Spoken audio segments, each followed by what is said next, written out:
Sen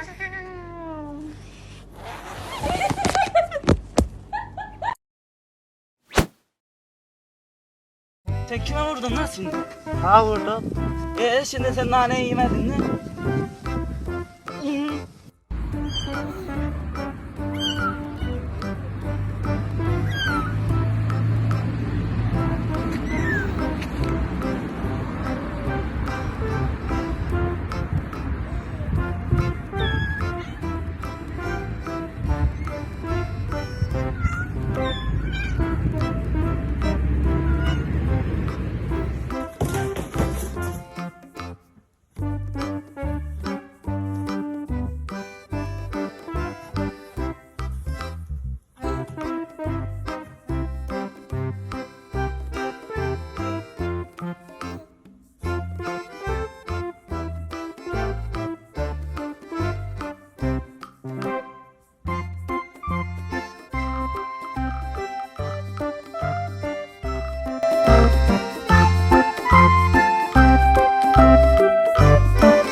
等佢呢個開始食藥啦，你如果要退燒油，你藥你話俾我聽。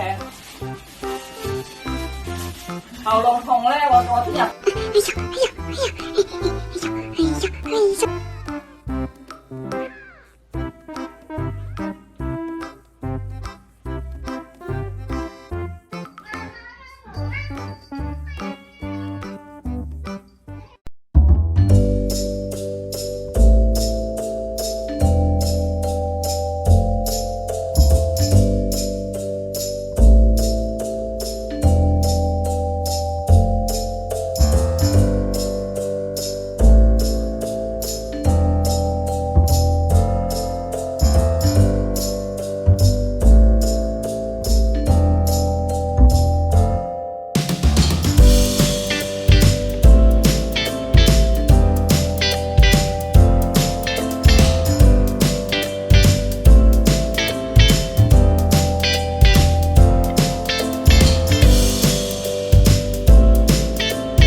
Mink, mink, mink.